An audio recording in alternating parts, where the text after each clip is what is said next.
الرحمن الرحیم والصلاة والسلام علی رسولہ الکریم وعلی آلہ وصحبہ اجمعین۔ جو بھی بہن بھائی بچے بچیاں سن رہے ہیں سب کو میری طرف سے عید مبارک ہو۔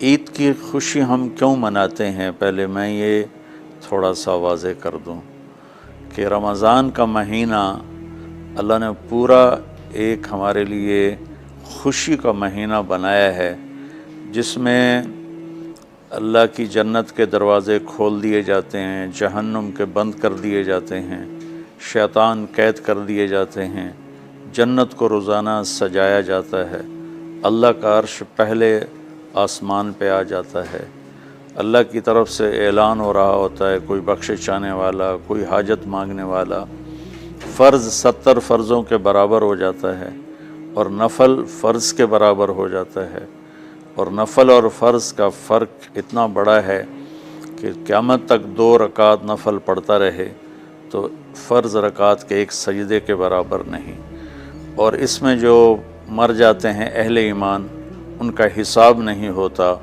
ان کو قبر میں منکر نکیر نہیں آتے، اللہ تعالیٰ ان کو معاف فرما دیتا ہے۔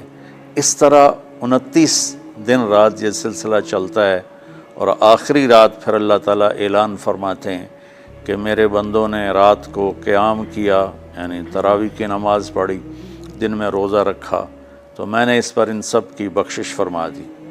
تو اس خوشی میں پھر ہم سب مل کر اللہ کی بارگاہ میں شکرانے کے مل کر 2 نفل ادا کرتے ہیں اور اللہ کا شکر ادا کرتے ہیں کہ یا اللہ تیرا شکر ہے تو نے ہمارے گناہوں کو معاف فرمایا، جہنم کو ہم پہ حرام کیا، جنت کو ہم پہ واجب کیا۔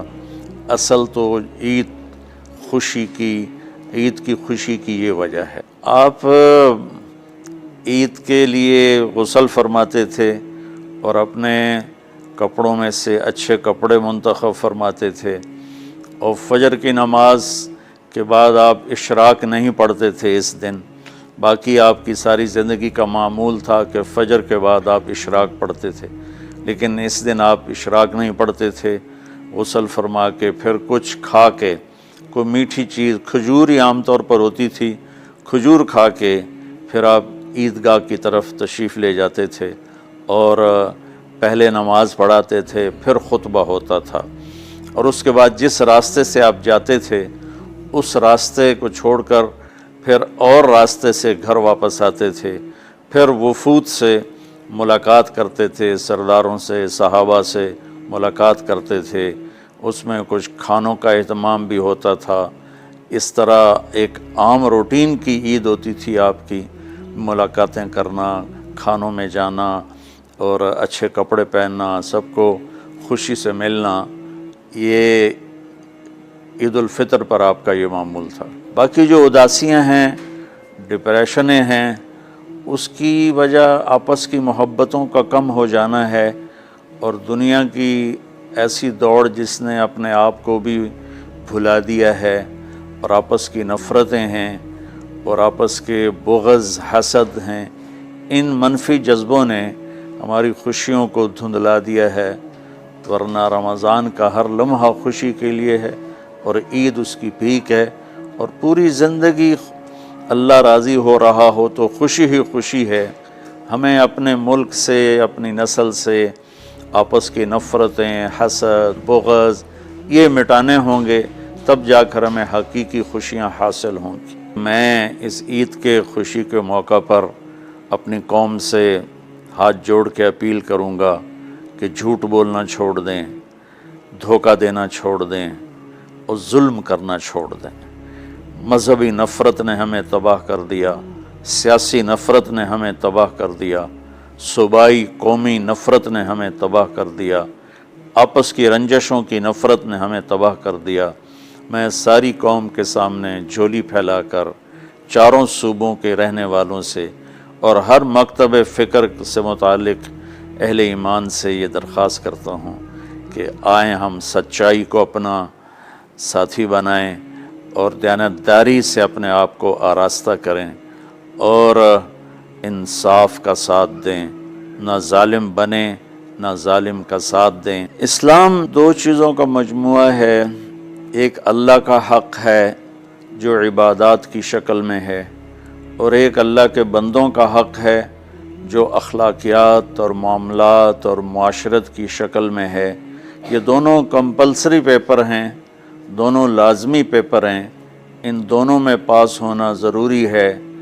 میری نماز اچھی ہے لیکن میری دکان پہ جھوٹ ہے تو نماز اس جھوٹ کی کمی کو پورا نہیں کر سکے گی۔ میری دکان پہ سچ ہے لیکن میں نماز نہیں پڑھتا تو میرا یہ سچ بولنا میرے نماز کی کمی کو پورا نہیں کر سکتا۔ اللہ کے نبی نے دنیا سے جاتے ہوئے 2 لفظوں میں سارا دین بتا دیا تھا۔ جب آپ کے جانے کا وقت قریب تھا تو آپ 2 لفظ دہرا رہے تھے، الصلاۃ وما ملکت ایمانکم، میری امت میرے بعد ایک نماز نہ چھوڑنا، اور ایک امت کے غریب مسکین لوگوں سے، نوکر غلاموں سے اچھا سلوک کرنا۔ یہ 2 الگ الگ ڈیمانڈ ہیں۔ جیسے پانی پینے سے روٹی کی کمی پوری نہیں ہو سکتی اور روٹی کھانے سے پانی کی کمی پوری نہیں ہو سکتی، یہ دونوں الگ چیزیں ہیں۔ اخلاق کو عبادت کی کمی پر نہیں کر سکتی، اور عبادت کی کمی اخلاق کو اور اخلاق کی کمی کو عبادت پورا نہیں کر سکتی۔ ان دونوں چیزوں میں پاس ہونا ضروری ہے، تب جا کر ایک معتدل معاشرہ وجود میں آتا ہے۔ ایک حدیث سنا کے بات ختم کرتے ہیں۔ میرے نبی وضو فرما رہے تھے تو صحابہ آپ کے وضو کا پانی گرنے نہیں دے رہے تھے، نیچے سے لے کر کوئی پی رہا تھا، کوئی منہ پہ مل رہا تھا۔ تو آپ نے فرمایا ما یحملکم علی ھذا، یہ کیا کر رہے ہو؟ وہ کہنے لگے یا رسول اللہ، اللہ اس کے رسول کی محبت میں کر رہے ہیں۔ تو آپ نے فرمایا میں تمہیں بتاتا ہوں اللہ اس کے رسول سے محبت کرنے والا کون ہوتا ہے۔ فَلْيُسْتِقِ الْحَدِيثَ اِذَا حَدَّثَ، اللہ رسول سے محبت کرنے والا وہ ہوتا ہے جو ہمیشہ سچ بولتا ہے۔ فَلْيُؤَدِّ الْأَمَانَةَ اِذَا تُؤْمِنَ، جو ہمیشہ امانت داری سے کام لیتا ہے، کبھی دھوکہ فراڈ نہیں کرتا۔ فَلْيُحْسِنْ جِوَارَ مَنْ جَاوَرَهُ، اور جو ہمیشہ اپنے پڑوسیوں کے ساتھ اچھا سلوک کرتا ہے، پڑوسی اپنے ہوں، غیر ہوں، مسلم ہوں، نان مسلم ہوں، وہ ان کے ساتھ اچھا سلوک کرتا ہے۔ یہ 3 نشانیاں ہیں عشق رسول کی۔ یہ 3 باتیں میری قوم اپنا لے تو یہ اندھیرے اجالوں میں انشاءاللہ تبدیل ہو جائیں گی۔ دنیا کے لیے قانون ہے اللہ تعالیٰ کا کہ جس قوم میں انصاف، دیانتداری اور سچائی ہوگی انہیں اللہ عروج دے گا، وہ مسلم ہو یا نان مسلم ہو۔ اور جن ملکوں میں، قوموں میں بددیانتی ہوگی، ظلم ہوگا، جھوٹ ہوگا، وہ زوال کا شکار ہوں گی۔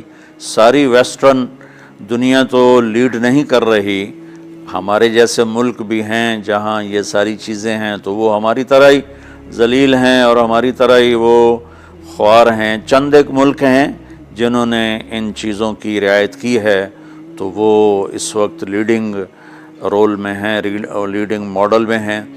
تو دنیا کے لحاظ سے تو یہ قانون ہے کہ سچائی، دیانتداری اور انصاف قوموں کو اونچا لے جائے گا۔